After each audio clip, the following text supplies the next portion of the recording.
Welcome to the dark and mysterious world of the Middle Ages. We're standing at the brink of one of history's most turbulent times. This era wasn't one where kings held on to their thrones forever, nor were borders set in stone. Quite the opposite. New powers were constantly rising, lands were being conquered and lost, and beliefs were clashing. And right in the midst of all this, a new force was emerging from the scorching deserts of the Arabian Peninsula, the Islamic State, growing steadily and taking shape. This growth wasn't just limited to its own lands. It was an expansion that would take bold armies from the Iberian Peninsula deep into the heart of Europe, opening the doors to a new world in the West. The territories they conquered would bear their mark, and their culture and beliefs would leave a lasting impact on all of Europe. But how did this journey begin? What were the secrets of this mighty civilization that rose from the desert sands? If you're ready, we're setting off together on the mysterious paths of the Middle Ages. Prepare yourself, because on this journey you'll hear the clashing of battles and the echoes of both victories and defeats.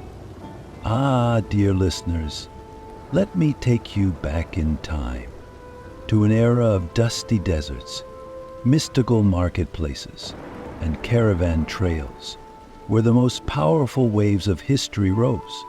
Welcome to the Middle Ages, a time of great rulers, unshakable beliefs, wars, and ideals.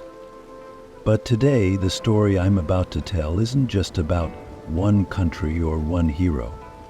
Today, I'll tell you how the Islamic State was born and grew, how a belief as powerful as rivers spread across mountains and seas. Moving westward, close your eyes and imagine this. A new voice rises from the scorching sands of the Arabian Peninsula. It's a voice that gathers people together, uniting scattered tribes, heralding a new era on the horizon. Yes, the Islamic State is being born in full force. The seeds of this new civilization will take root in places where no power had easily penetrated before, stretching all the way to the heart of Europe. From the Iberian Peninsula to Western Europe, this force will leave its mark on every culture it encounters, opening the doors to a new world. But this journey isn't just a chain of conquests.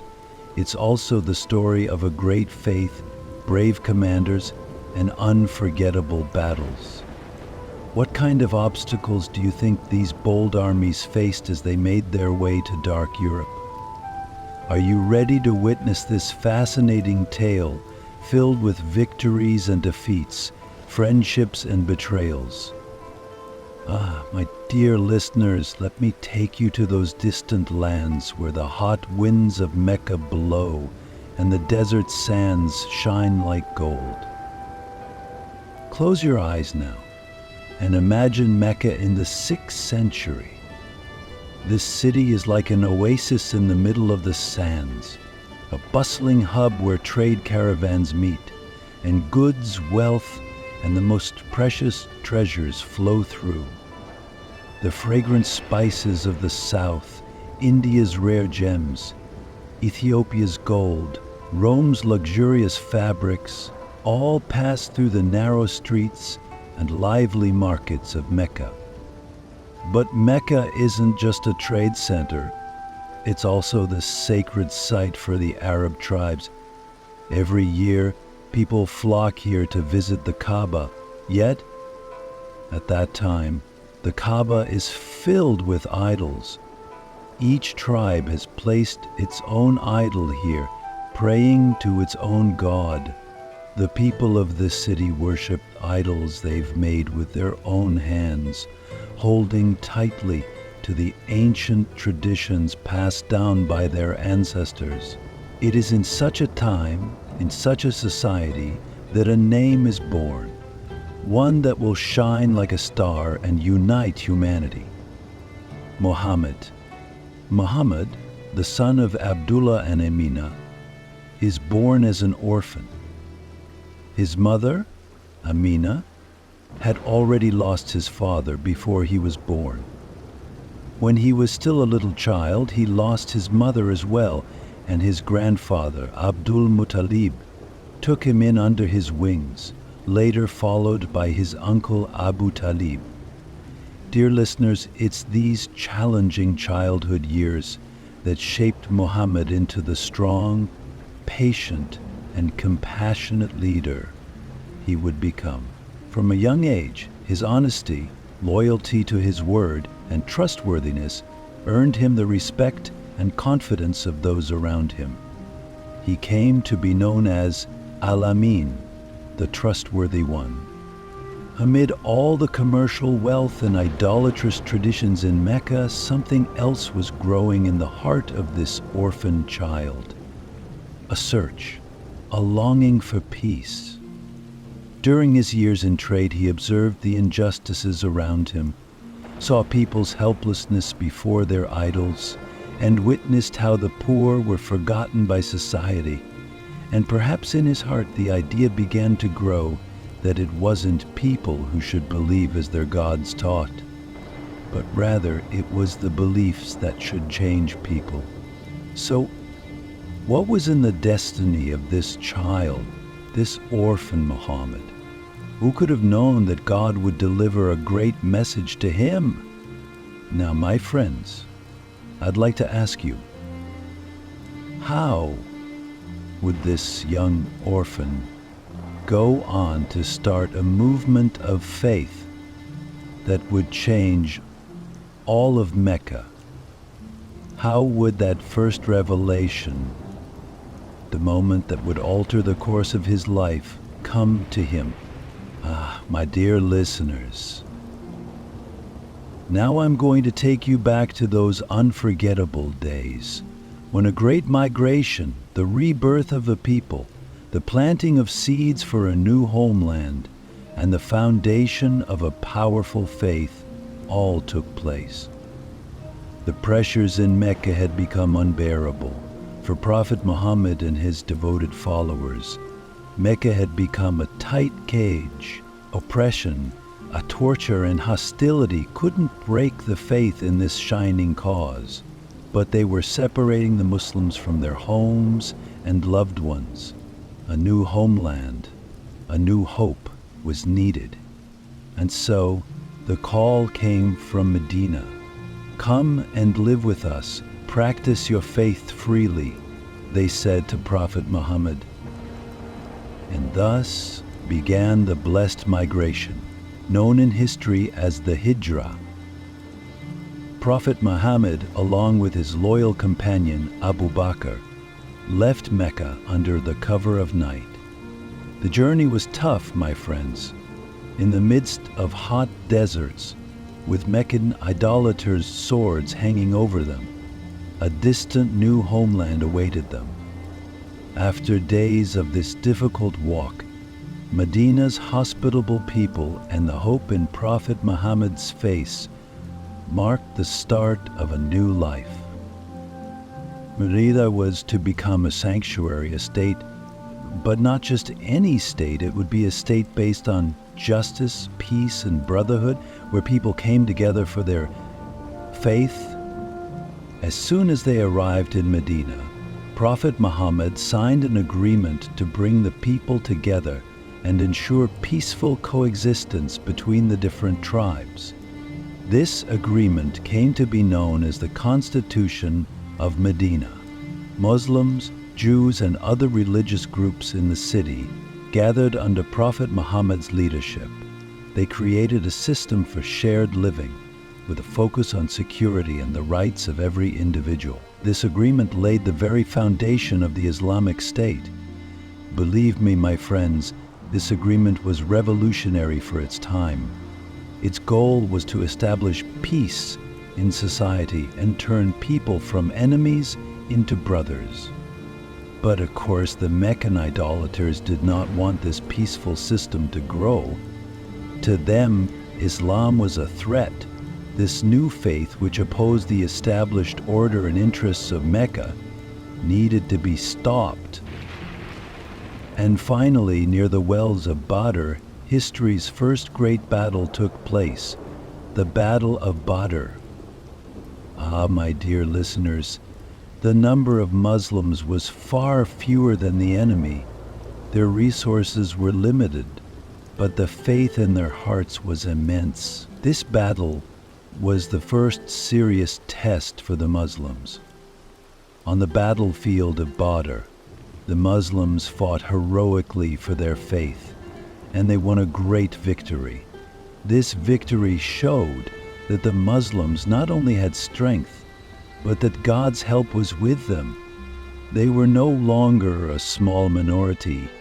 Islam was turning into a growing power that shone its light everywhere. With this victory, the Muslims had secured their first major superiority over Mecca. After Badr, the voice of Islam in Medina grew even stronger, but the enemies were sharpening their knives. So, my friends, how will this powerful faith, after Badr, shape the future of the Muslims? How will the rise of Islam and the defense of Medina unfold in the coming days? Let's continue this journey together. Ah, my dear listeners, the victorious days of the Battle of Badr still shine like a light of hope in the hearts of Muslims. But the leaders of Mecca could not accept their defeat. For them, Badr was an unforgettable wound, a heavy blow to their pride. And so they began to plan how to avenge this loss and seek retribution. The steps toward that bloody confrontation at the foot of Mount Uhud were quietly being set in motion in the dark streets of Mecca. Uhud, that massive mountain and the land surrounding it, would become both a test and a lesson for the Muslims. This time the people of Mecca were better prepared, superior in both numbers and weapons, and they marched as far as the outskirts of Medina. Their goal was to weaken Medina, break the morale of the Muslims, and stop the spread of Islam. Prophet Muhammad and his companions sensed the danger. While preparations were made to defend Medina, the psychological weight of the upcoming battle was felt in their hearts. When the battle began, the Muslims put up a strong resistance. But dear friends, small mistakes in war can sometimes lead to big consequences. Prophet Muhammad had strategically placed archers on a key hill and gave them clear instructions. No matter what, do not leave your positions. However, the early success of the battle sparked a sense of victory in some of the archers, and they left their posts to collect the spoils of war. This was the exact moment that the Meccan forces had been waiting for. Suddenly, the tide of battle turned. The Meccan soldiers began to gain the upper hand, and the Muslims struggled under their heavy attack. Even Prophet Muhammad was wounded. That day, at the foot of Mount Uhud, the Muslims faced difficult moments. But dear friends, we must not forget that the Battle of Uhud was not only a loss for the Muslims, it also taught them a great lesson. The value of resilience, patience, and learning from mistakes was once again understood. This fierce struggle revealed how strong the Muslim community's willpower and determination truly were. In Medina, this painful defeat cast a shadow of mourning. But the Muslims learned to rise again, tighten their ranks, and strengthen their defenses. They were no longer just the defenders of Medina, but of the growing Muslim community. Everyone knew that greater challenges and stronger enemies were waiting just around the corner. So, my dear friends, after these hard days, how would the Muslims strengthen their unity even more and overcome the dangers in front of them? What would the next step of this courageous community be? In the next part of this story, we will face another challenge that will change the fate of Islam in Medina. My friends, in the days after Uhud, a deep silence hung over Medina. But behind that silence, in Mecca, the groundwork for a new plan was being laid. The leaders of Mecca could see that Islam had started to take root, and that Muslims in Medina were forming a stronger community. To them, this was a development that had to be stopped. This time, they decided to launch a bigger, more cunning and deadly attack to crush Medina. And so, my friends, we are about to embark on a journey to the harsh days of the Battle of the Trench. The people of Mecca formed a massive alliance against Medina. The Meccan army, along with other tribes that supported them, became a huge force. This time, it wasn't just the Meccans. Many tribes that were disturbed by the rise of Islam joined the army as well. Their goal was to besiege Medina and erase the Muslims from history. When the news reached Medina, fear started to rise in the hearts of the Muslims. How would they stand against such a large army? Prophet Muhammad consulted with his companions at length. And it was at this moment, my friends, that one of the companions, Salman al-Farsi, came up with a brilliant idea.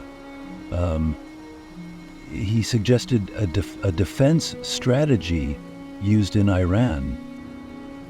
They would dig a deep trench around the city. This was a strategy not known among the Arabs at the time, and it would leave the enemy in complete confusion. And so it happened. The trench dug around Medina stopped the enemy's advance. When the Meccan army faced the trench, they were shocked. They hadn't expected such an obstacle. They tried to attack, but crossing the trench was no easy feat. A few brave Meccan soldiers managed to cross the trench, but they found themselves face to face with well-prepared Muslims, and their efforts were in vain. As the days went by, the Meccan army began to grow desperate. Waiting around Medina for days wore them down. In the cold nights and scorching hot days, their patience began to run out. My friends, with the help of Allah, fierce winds that blew during those days weakened the enemy even more. Their tents were blown away and their supplies scattered. Unable to hold out any longer, the Meccans were forced to retreat in defeat. This was the first major defensive victory for the Islamic State. The Battle of the Trench showed the Muslims the power of resistance and solidarity once again. The success they achieved in this battle proved that the Muslim community was not just a military force, but a group that moved with patience and wisdom. But now, my dear friends, the Meccans realized they could no longer prevent Islam from taking root in Medina. So, how would this defeat force the proud leaders of Mecca to act? What turning points lay ahead in the relentless struggle between Islam and Mecca? Wait and see, for the course of this story will turn everything you know upside down. My friends, now another journey awaits us. After the battles of Uhud and the Trench, the resilience of the Muslim community in Medina was on everyone's lips. However, the goal of Prophet Muhammad was never just to gain military superiority. In his eyes, there was a greater purpose: to establish a peace agreement that would make coexisting peacefully possible and allow Islam to take root in people's hearts. And this is where we come to the Treaty of Hudaybiyah, the steps toward peace with Mecca. The Muslims in Medina wanted to visit the Kaaba and perform the Hajj pilgrimage. However, the Meccans didn't want to allow the Muslims into Mecca.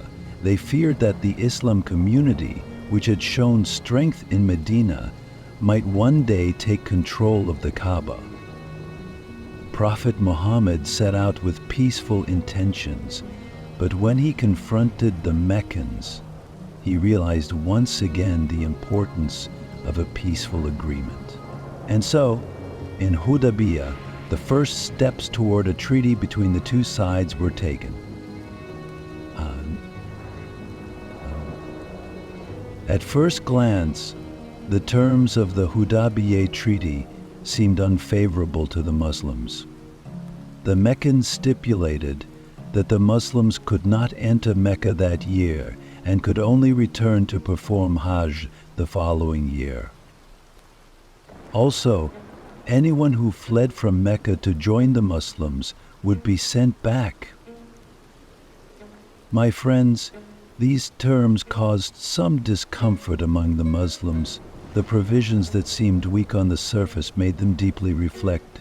But Prophet Muhammad, by accepting the treaty, initiated a peace process that would ultimately strengthen Islam in the long term. He knew that the effects of Hudaybiyah would be deeper than they appeared. This treaty showed the Meccans the true intentions of the Muslims and their desire for peace. Over time, the leaders of Mecca came to realize that the Muslims were not only acting with military strength, but with moral superiority as well. The Treaty of Hudaybiyah gave the Muslims a diplomatic edge, showing to the tribes and leaders who had not yet accepted Islam, but the Muslims were a trustworthy community. And before long, the long-awaited day arrived. Mecca had harbored hostility toward Islam and Prophet Muhammad for years. However, when disputes flared up again after Hudaybiyah, the Meccans were now weak in front of the Muslims. My friends, Prophet Muhammad, with an army of 10,000, marched toward Mecca, not with weapons, but with an intention of peace in their hearts. The people of Mecca did not resist, and they surrendered without shedding blood. As Prophet Muhammad entered Mecca, his humility, forgiveness, and mercy deeply moved everyone. He entered the city not as a victorious commander, but as an ambassador of peace. When he addressed the people of Mecca, he declared their freedom and promised no harm would come to anyone. His generosity left a deep impression on the hearts of the Meccans. The conquest of Mecca became not just a military victory, but a victory of faith, won in people's hearts. With the conquest of Mecca, Islam spread rapidly across the Arabian Peninsula. The Muslims now had a strong unity, both spiritually and geographically, in the Arab lands. Islam had taken root in the shadow of the Kaaba, in the holy lands of Mecca. But, my friends, now Islam needed to bloom as a lasting and strong civilization in these lands. So how would this civilization expand its borders and reach beyond the Arabian Peninsula? Here we are, friends, embarking on the final journey under that desert sun, a journey that would change the fate of humanity. This journey was not just a turning point for Prophet Muhammad, but also for the entire Muslim community. The significance of this caravan heading toward Mecca lies in the fact that it would mark the final pilgrimage of Islam. Brotherhood, justice, and humanity. Through his wise words, that day, in these sacred lands, the messages of Islam to all of humanity echoed through Prophet Muhammad's farewell sermon. Imagine, my friends, against the backdrop of Mecca's hot sands and the bright blue sky, thousands of people were listening to his words. A quiet crowd, with hearts beating in unison, all focused on one direction. Every word that came from Prophet Muhammad's lips was not just a message for those present, but for future generations as well. In his sermon, which began with "O people," he once again emphasized that Islam was not only a ritualistic faith, but also a moral journey. He spoke of the equality of all people, the superiority of justice, the protection of slaves' rights, and the respect women deserve. And he declared that no Arab is superior to a non-Arab. All these words were passed on to humanity through the farewell sermon. It was emphasized that all people are equal in the eyes of Allah, and that superiority is measured only by piety, by one's devotion to Allah and their morals. He declared that the vendettas and pre-Islamic customs had to be left behind, and all Muslims must unite with the spirit of brotherhood. While Prophet Muhammad's words were a farewell, they also signaled a new beginning. It was a call to all Muslims: unite, live in brotherhood, and never forsake justice.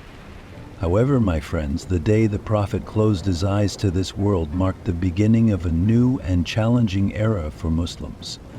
His death sparked a leadership crisis within the Muslim community. The question that who would lead and what path to follow immediately became a concern for everyone. Think about it. This community, who had been with him every step of the way, now found themselves without their leader. Where would they go and who would guide them? At this point, another test awaited the Muslims. How would they maintain unity in the Islamic State? While Medina was filled with grief, efforts were underway to find a solution that would fill this spiritual void. The Ansar and the Muhayyirun gathered and entered into intense discussions to choose the leader of the Ummah. In the end, with the selection of Abu Bakr as Caliph, a new era in Islamic history began. This wasn't just about choosing a leader. It was a step that would test the strength of the bond holding the Islamic State together, a bond that united the Muslims. This difficult process would reveal the solidarity and trust Muslims had in one another. But along with this first crisis, the Muslims began preparing for even greater challenges ahead. So, my friends, how did the Islamic State overcome this leadership crisis? And how was unity restored? What impact did these events leave on the history of the Muslim community? My dear friends,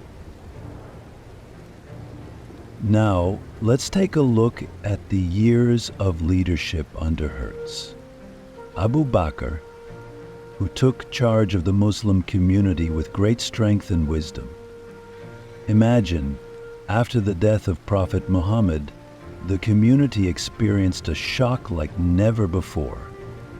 A newly established society was questioning whether it could stay united.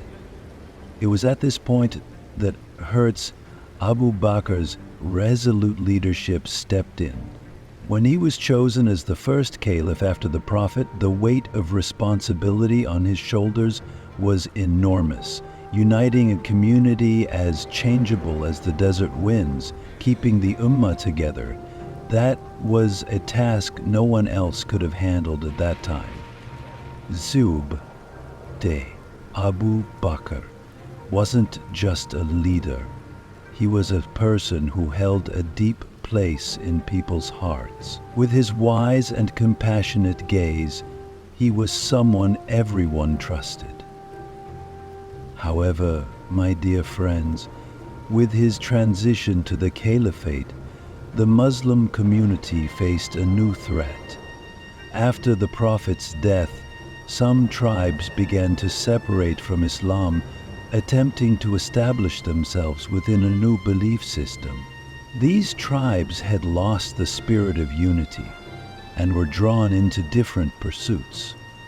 This marked the beginning of what would go down in history as the Ridda Wars. These wars were not just a military struggle. They were a battle to protect the very foundations of the Islamic State, its integrity of belief, and the spirit of solidarity. Ziyad. Abu Bakr emerged as a steadfast commander in the Ridda Wars. He knew that Muslims needed to be strong, not only physically but also spiritually. So as he led his forces to the battlefield, he would not only inspire his soldiers but also remind them of the sanctity of the fight. Imagine, as he faced challenges rising from all corners of the desert, he had neither large armies nor modern weaponry at his side.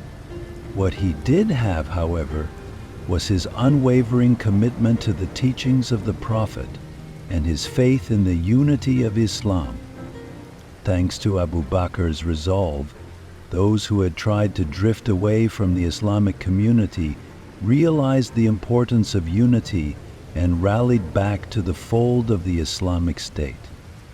These wars didn't just show Haysam Qadat's or Sal Abu Bakr's determination. They also revealed the unbreakable spirit of unity within Islam. Under his leadership, the Islamic State passed this difficult test and stood on the brink of a new revival. The victory in the Ridda Wars strengthened the Ummah's power and reminded all Muslims once again of the need to preserve unity. But my friends, with the end of this struggle, a new and even greater challenge would appear. With the legacy left behind by Hertz, Abu Bakr, the Islamic State set its sights on new horizons. So, what obstacles would this young state encounter as it expanded its borders? My dear friends, the story of Caliph Abu Bakr was a unique journey, one where the Muslim community overcame its early struggles and managed to stay united. But now, we're heading into the era of Caliph Umar, a man known for his bravery, justice, and legendary leadership that expanded the borders of the Islamic State. Umar, a figure who embodied justice with his dignified presence. His caliphate marked the beginning of a new chapter for the Islamic world, one where new lands began to fall under the shadow of Islam. Under Caliph Umar's leadership, the Islamic army started to move out of the Arabian Peninsula and march toward neighboring lands. The borders of the Islamic State expanded through his foresight and strategic intelligence. This leadership was powerful enough to move the massive stones of history, opening the doors to new victories for the Muslim community. Many rival tribes, once at odds, now united under his leadership, driven by a common goal. This spirit of unity led them to the fertile lands of Syria, the rich rivers of Iraq, and the ancient civilizations of Egypt. First, Syria, a land full of Byzantine Empire's strong armies, where the Muslims advanced with courage and dedication. With Caliph Umar's guidance, the Muslim armies moved with unwavering resolve. One of the defining moments was the Battle of Yarmouk in Syria, which dramatically changed the fate of the Muslims. This victory was not only a turning point in the expansion of the Islamic State, but also showcased the Muslims' ability to work together.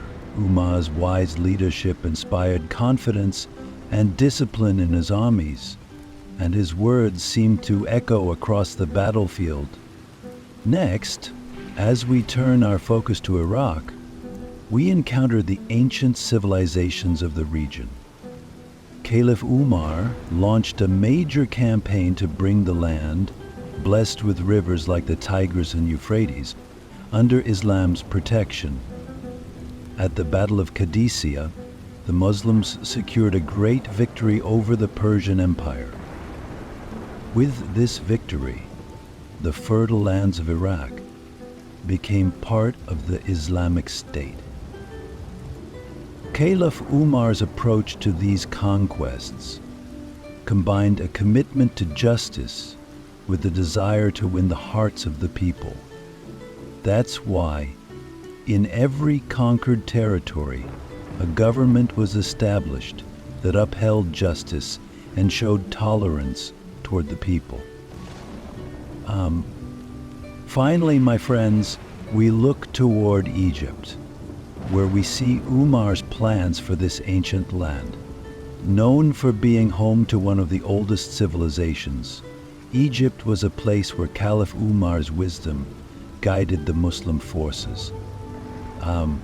Under the command of Amr ibn al-As, the Muslim army conquered Egypt, despite the strong defense of the Byzantines. The people of Egypt embracing the security, justice, and peace offered by the Islamic State. But Umar's leadership was not just about conquest. His sense of justice gave hope to the people in the lands he conquered, uniting them. Umar made it his principle to rule justly in every territory he conquered, ensuring that people could live in peace.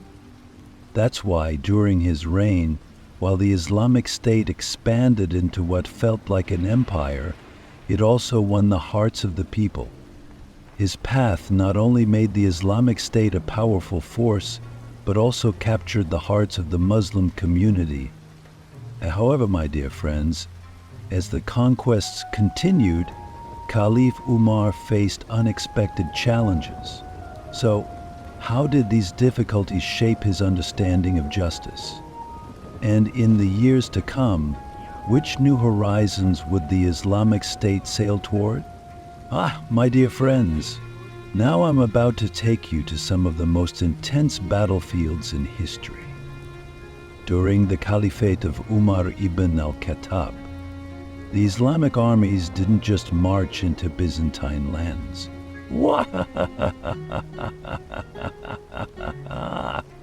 They also fought a massive battle against the ancient civilization of the Persian Empire, the Sasanian Empire. Every step taken on these lands wasn't just about new conquests, but also about leaving a mark in history, changing the course of civilizations forever. One of these great epics was written in the Battle of Qadisiyah. In the fertile lands watered by ancient rivers like the Euphrates and Tigris, the Islamic forces faced off against the Sasanian army. Qadisiyah was a battlefield where the Persian army was determined to show its strength. At the time, the Sasanian army was a large and powerful force equipped with massive war elephants of that era. These colossal beasts would charge through the ranks, crushing shields and soldiers with ease. But the Islamic army didn't back down. Commanded by Sa'd ibn Abi Waqqas, whom Umar had appointed, the Muslim forces were encouraged to be patient and resolute. They didn't lose courage, and through strategic moves they learned how to deal with the elephants and break through the enemy's strong defenses. The victory at Qadisiyah opened the gates to Persian lands for the Muslims, but the Sasanian Empire wasn't ready to give up just yet. The ancient Persian throne wasn't going to fall easily. And this is when another key battle in history, the Battle of Nihavand took place. While the victory at Qadisiyah had given hope for the conquest of Iranian lands, Nihavand would become one of the bloodiest and toughest turning points in this campaign. Known in Islamic sources as the Victory of Victories, this battle was the final stronghold of the Sasanian Empire. The Persian king poured all his strength into this battle, knowing that losing this land would mean the fall of his empire. The imperial army was made up of Persia's best soldiers and most experienced generals. But the Muslims wrote history with their courage. Once the battle started, an immense struggle unfolded. In the tough terrain of Nihavand, the Muslim army pressed forward with incredible determination and resolve. The battle lasted for days, with both sides suffering heavy losses.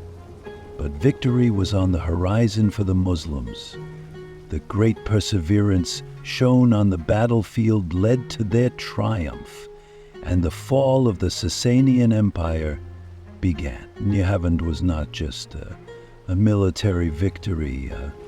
It symbolized the end of an era and the beginning of a new age. With the victories at Qadisiyah and Nihavand, the Sasanian Empire faded into the dusty pages of history. Now the sound of Islam began to echo across the lands of Iran.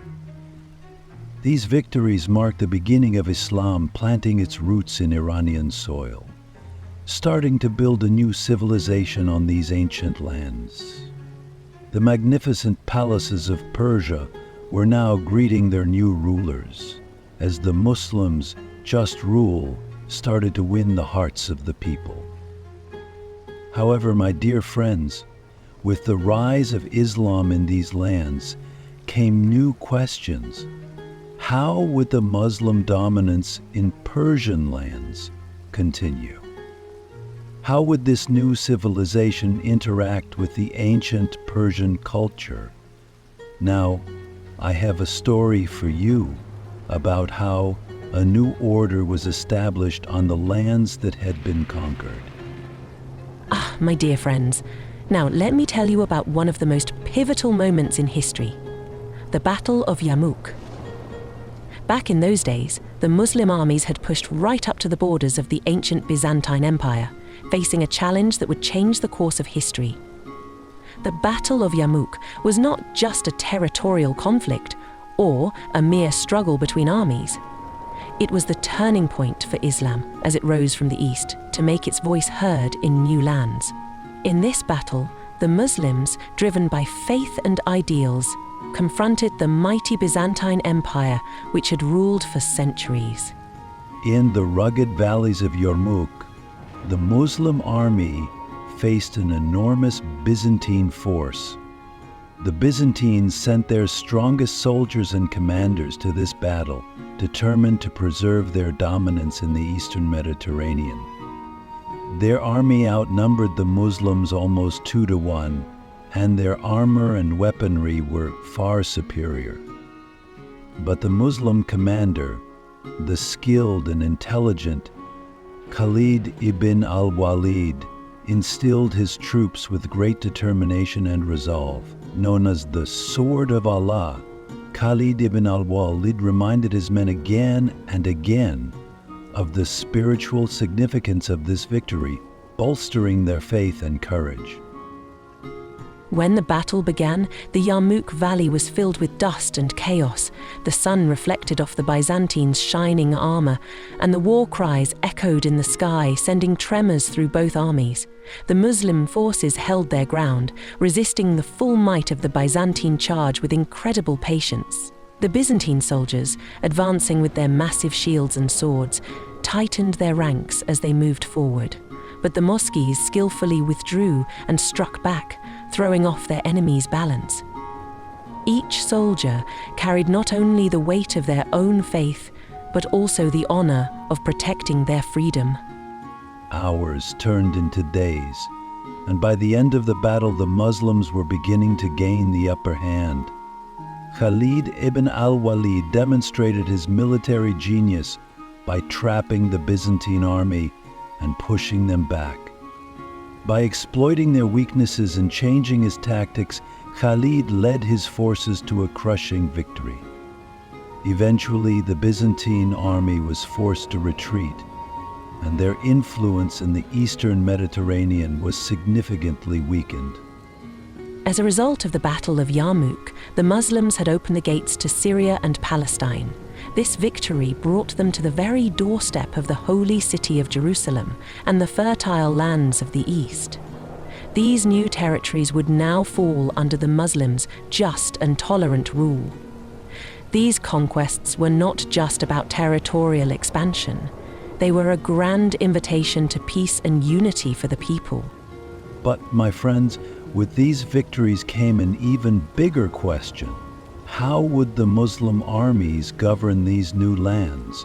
What challenges lay ahead?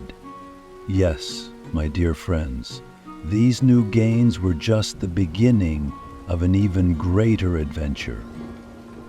My friends, let me now tell you about an important and complex period in Islamic history. This period begins with the Caliphate of Uthman ibn Affan and encompasses the first internal conflicts within the Muslim community that would change the course of history. When Uthman succeeded Umar ibn al-Khattab as caliph, the Islamic State had already expanded, with vast territories and a diverse population. However, the wealth and power brought by this expansion also came with new challenges. When Uthman assumed the caliphate, his first task was to collect the Quran. As the borders of the Islamic State had expanded, various regions were reading the Quran in slightly different dialects, leading to minor discrepancies between the copies of the Quran. This situation was seen as a significant threat to preserving the essence of Islam. Therefore, Uthman meticulously gathered all the Quranic verses into one standardized copy and sent it to different cities. This effort was an essential step to preserve the purity of Islam's foundational text, and it was later praised by generations to come. However, Uthman's reign wasn't just about religious matters. It was also a time when conquests continued, and these expansions were affecting the social structure of the Muslim community. During these years, the Muslim armies advanced to the north, into the Caucasus, and to the west, into North Africa. The wealth and spoils from the newly conquered lands began to flow into Medina. Yet, this newfound wealth sometimes caused jealousy among the Muslims and led to perceptions of injustice. Uthman tried to manage the state by appointing members of his own tribe and relatives to key positions, which led some Muslims to believe that favoritism was at play.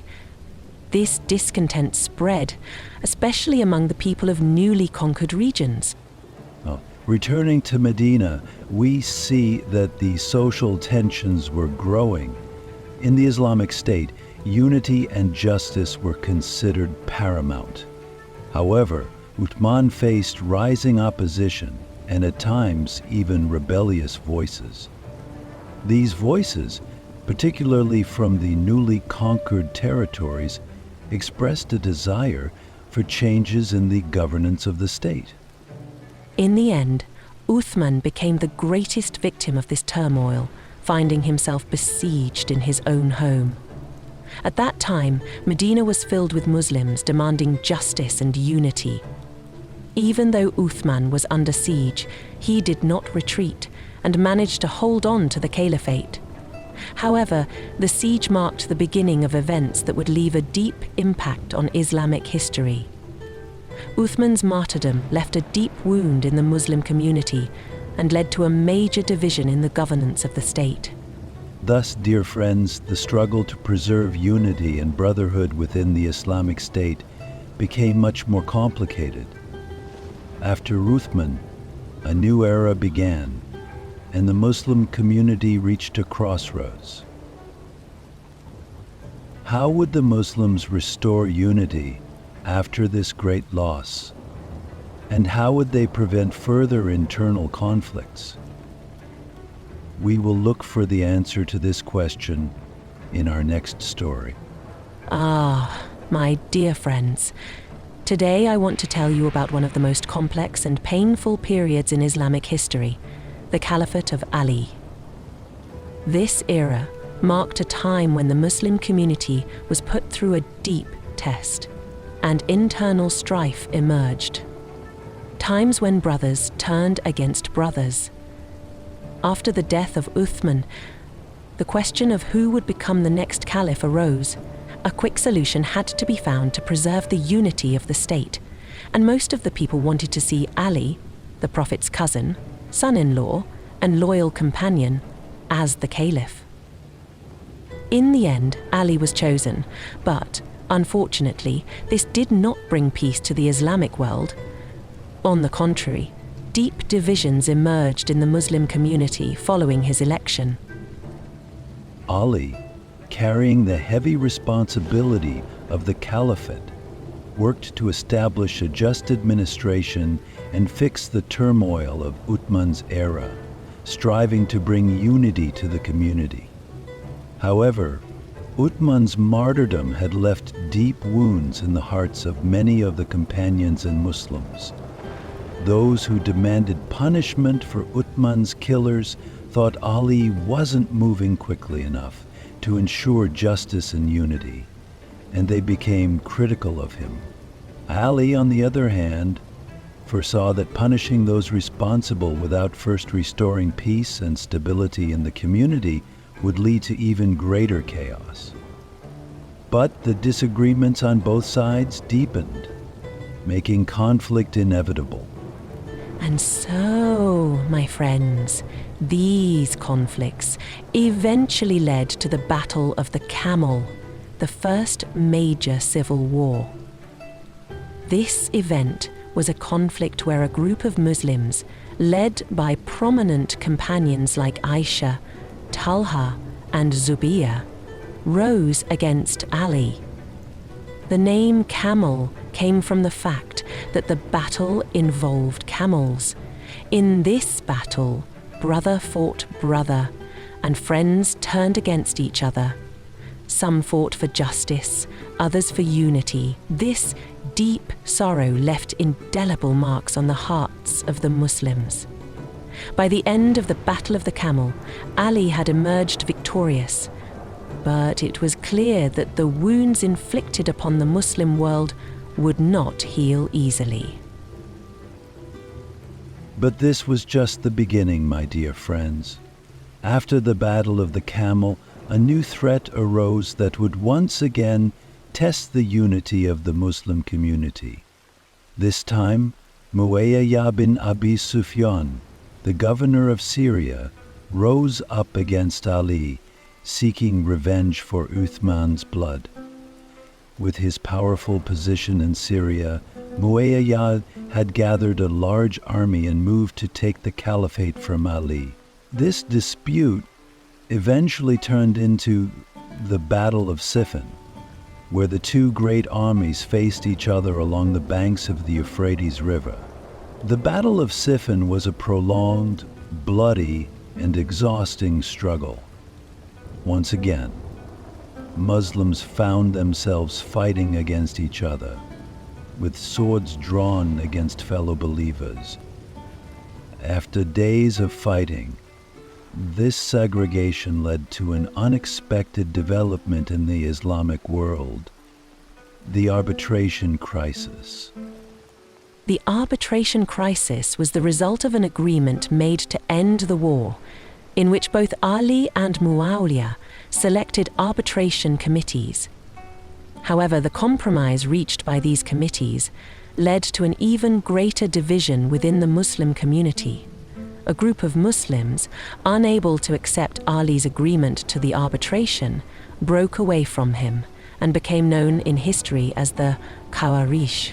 This split created deep cracks within the Muslim community and laid the foundation for the first significant sectarian differences in Islamic history. My dear friends, the events that occurred during Ali's caliphate left great pain in the hearts of the Muslims and caused deep rifts within the Islamic community.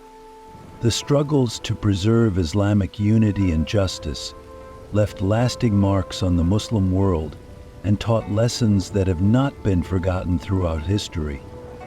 So, after these divisions, what path did the Muslims take? Could unity ever be restored in the Islamic world? In the next chapter, we will follow these questions and explore the events behind this complex period together. My dear friends, now I will take you to a completely different era, one where the Muslims were seeking a new order, the rise of the Umayyad Caliphate. After the martyrdom of Ali, the Muslim community found itself once again in uncertainty about leadership. In this dark and chaotic period, the governor of Syria, Muawiyah ibn Abi Sufyan, asserted his claim to the caliphate, opening the door to a new era. With his claim, a new dynasty, a reign of monarchy, was about to begin in Islamic history. This period would be known as the Umayyad era, and the form of governance in the Muslim world would change completely. Muawiyah, the son of Abu Sufyan, who was the uncle of the Prophet Muhammad, came from the Quraysh aristocracy. His political intelligence, as well as his family's deep roots and respected status in Mecca, played a significant role in his rise to power. Muawiyah became known for his pursuit of justice for the blood of Uthman, and as his claim to the caliphate strengthened, he began establishing his authority within the Muslim community. Eventually, Muawiyah secured the loyalty of the people and declared himself caliph. This declaration didn't just mean a leadership change in the Muslim world, it signaled a profound shift in the approach to governance. Muawiyah made Syria his capital, moving the center of the Islamic State from the sacred cities of Mecca and Medina to the region of Syria. This shift marked the beginning of a significant transformation in the social and cultural fabric of the Islamic State. Syria, at the time, was heavily influenced by Byzantine culture and had a strong administrative structure. Muawiyah aimed to use this region's political setup to bring order to the Islamic State. Though holding the caliphate, he began to view his leadership more like a monarchy. Gradually, the foundations of the Umayyad dynasty were laid, and during this period, the Quraysh aristocracy became the dominant force in Islamic governance. Under Muawiyah's leadership, the Umayyad Caliphate spread the idea of a hereditary monarchy, where the caliphate began to be seen as a legacy passed down from father to son. Governance, which had once been a collective decision of the tribe or the community, gradually fell under the control of a single family. While this new system of governance caused some controversy within the Muslim community, Muawiyah's political acumen and administrative skills allowed the Umayyad dynasty to grow rapidly in power. His diplomatic strategies not only neutralized internal rivals, but also defended the Islamic State's borders against powerful empires like Byzantium. However, this new order under the Umayyads also sparked intense debates within the society. Many Muslims believed that the dynastic system contradicted the concept of the Ummah that the Prophet Muhammad had envisioned. Despite these criticisms, Muawiyah remained resolute, insisting that the stability and survival of the state required the preservation of this new order. During his reign, the Islamic State expanded as far as the Byzantine borders and began laying the foundations of a great civilization, embracing many cultures within its empire. But my dear friends, Umayyad's new system would, in the following years, have a profound impact on the Muslim community, even sowing the seeds for serious conflicts. The Umayyad understanding of monarchy led to the emergence of different ideological movements within the Muslim community, sparking heated debates about the nature of governance. This brings us to an important question. Could this dynastic system preserve unity within the Muslim world? How would the concept of monarchy be received by the Muslims? Let us explore together how this great dynasty would eventually meet its fate in the years to come. Young folks, as the warmth of the fire is felt, I'm going to take you on a journey far away, from the scorching sands of the desert to the cool waters of the Mediterranean and the mountains of Spain. It's the early 8th century, a time when the Islamic world was rapidly expanding, and the Umayyads were filled with the fire of conquest. Today's story takes us to that legendary time when Islam made its first step into Europe, and the fearless commander Tariq ibn Ziyad crossed the Atlantic, going beyond what seemed impossible. Close your eyes and listen. History is unfolding. The power of the Umayyad Caliphate had already spread from the Arabian Peninsula to the Middle East and North Africa, but their eyes were set on the European continent, specifically the Iberian Peninsula. At the time, the Iberian Peninsula was under the control of the Visigoth kingdom. However, this kingdom was weakened by internal strife and power struggles. For the Umayyads, this was a golden opportunity. But crossing into Europe wasn't an easy task. First, they had to deal with the Berbers in North Africa. The Berbers were fierce warriors from North Africa. For centuries, they had defended their lands, resisting with their unique culture. When the Umayyad armies began advancing in the region, fierce battles broke out with the Berbers. These struggles lasted for months. Both sides suffered heavy losses, but the Umayyads gradually pushed the Berbers back and took control of North Africa. However, not all Berbers submitted. Some joined the Muslim forces and embraced the new faith. And here, the brave warrior spirit of the Berbers combined with the Arabs' passion for conquest, creating an unstoppable army. And now, we come to one of the most important figures in history, Tariq ibn Ziyad. Tariq was a Berber commander, known for his determination, bravery, and strategic genius. Under the command of Caliph Walid ibn Abd al-Malik, he joined the army that suppressed the Berbers in North Africa, rising through the ranks quickly. But his real legend would be written during that epic campaign when he crossed the Strait of Gibraltar and set foot on European soil.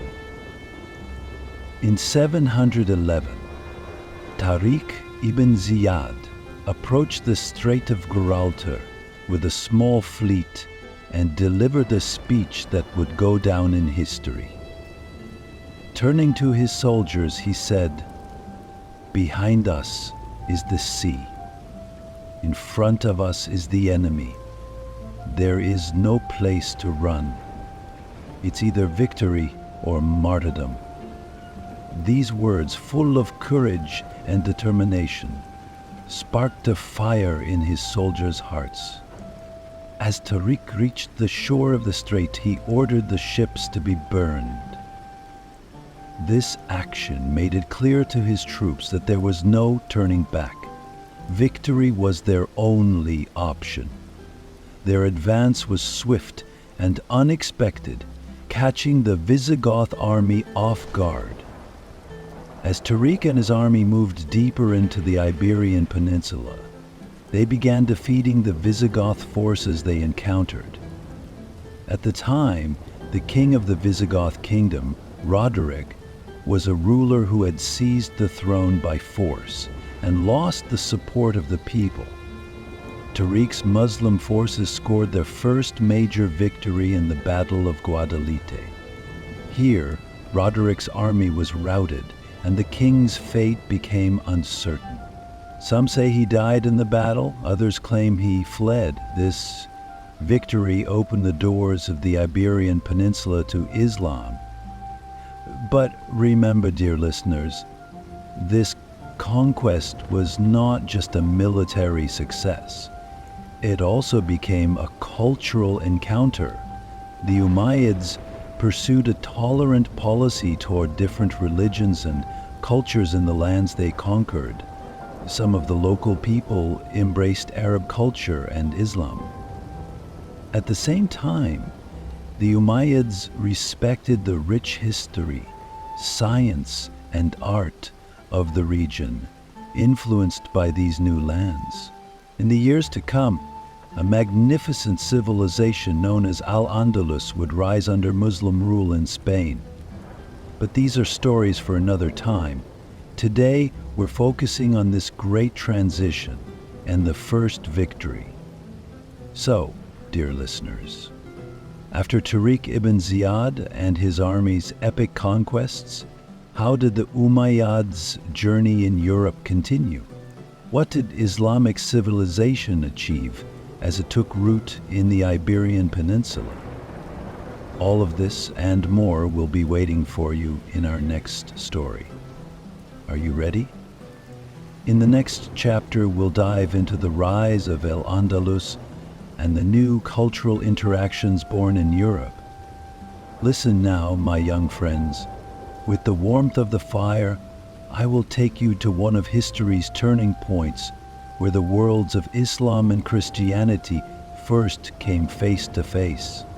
After Tariq ibn Ziyad's conquests, the Islamic armies established a permanent presence in the Iberian Peninsula, not only on the battlefield, but also in the cultural sphere, witnessing significant changes. For the first time, these two great civilizations stood side by side on these lands, meeting each other, hand in hand. In this chapter, we will explore how Islam and Christian societies encountered each other after the Umayyads' entry into Europe, their initial contact, and the cultural exchanges that followed. After the Umayyad armies defeated the Visigoth kingdom, a new order was established in the Iberian Peninsula. However, within the vast lands they had conquered, different peoples, religions, and cultures coexisted. The Christian people, heirs to the Visigoths, Jewish communities, and the new Muslim conquerors. Think about it, my dear listeners. Christian culture, which had been deeply rooted in these lands for centuries, was suddenly under the influence of Islamic civilization. This was the first glance between two worlds, and in that gaze there was curiosity, fear, and a thirst for exploration. The Umayyads did not impose harsh rule over the lands they conquered.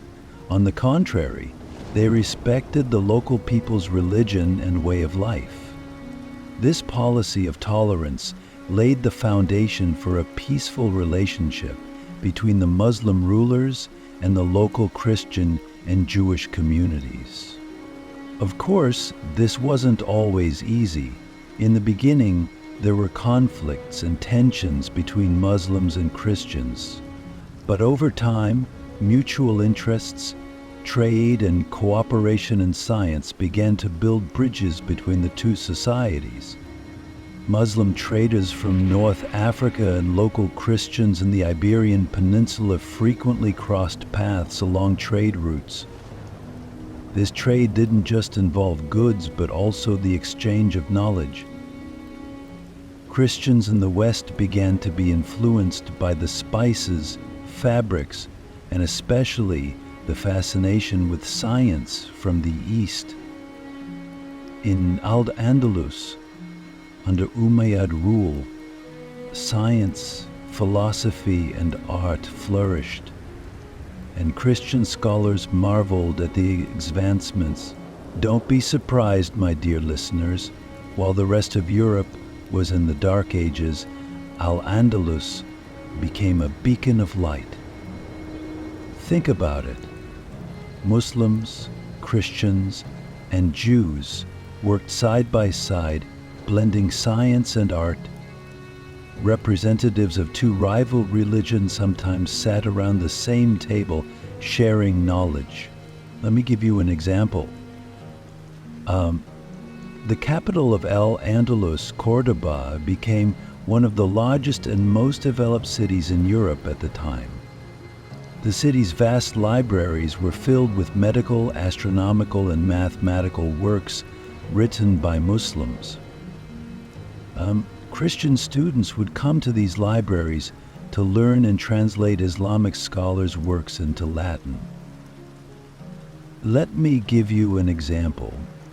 The capital is nearly 10,000 CEs in age. Let me give you an example of what the temples represented. Of course, these interactions sometimes led to conflicts and competition. However, throughout history, these exchanges brought about a great flow of knowledge, and many works that laid the foundations of the Renaissance in Europe were produced by Muslim scholars in Al-Andalus. But these interactions weren't limited to science and culture. Christians, influenced by the Muslim methods of trade and governance, began implementing similar reforms in their own lands. Especially in agriculture and irrigation, the innovations brought by Muslims led to a significant increase in productivity across the Iberian Peninsula. This, in turn, changed the local population's perception of their Muslim rulers. Now, the Islamic and Christian societies were not just two opposing powers at war, but two great civilizations learning from and influencing each other. Now, I want to ask you, my dear listeners, what did these first encounters between the Islamic and Christian worlds change in the centuries that followed? How did the rise of Al-Andalus pave the way for major transformations in Europe? And were these cultural exchanges in secret prophecies, some of which still rest beneath the surface of modern treasure? Are you ready, my friends?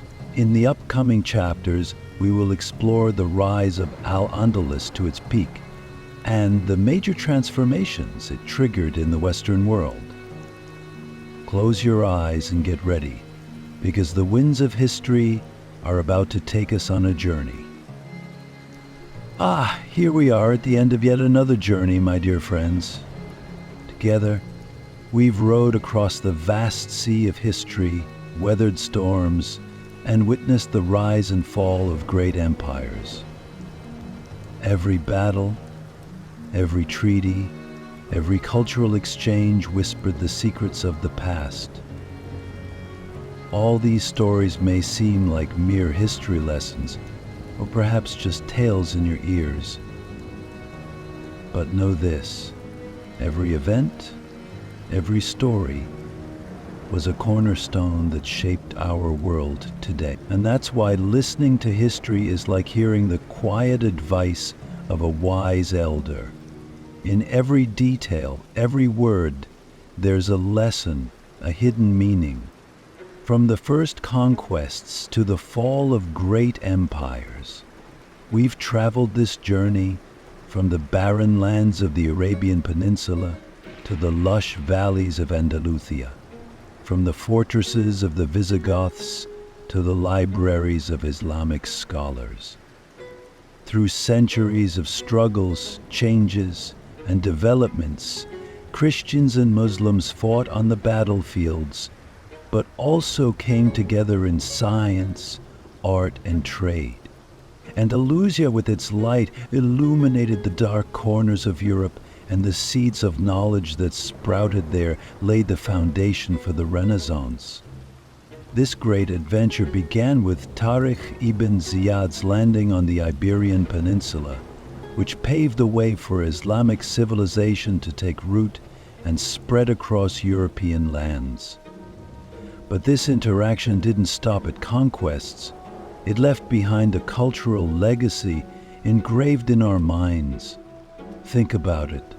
Once enemy societies on the battlefield, these two communities learned to live side by side in the same cities, inspiring each other in art and science.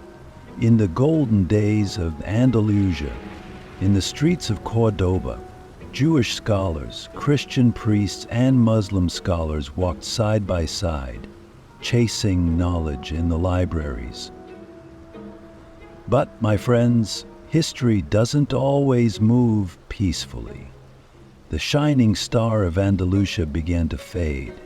The Reconquista, the Christian kingdom's struggle to reclaim the Iberian Peninsula, opened a new chapter in these lands. This movement wasn't just about wars and conquests. It was a process filled with cultural and religious transformations. And here we face another side of history, the end of one era, the beginning of another. Sometimes we heard cries of victory, and sometimes wails echoed through these lands.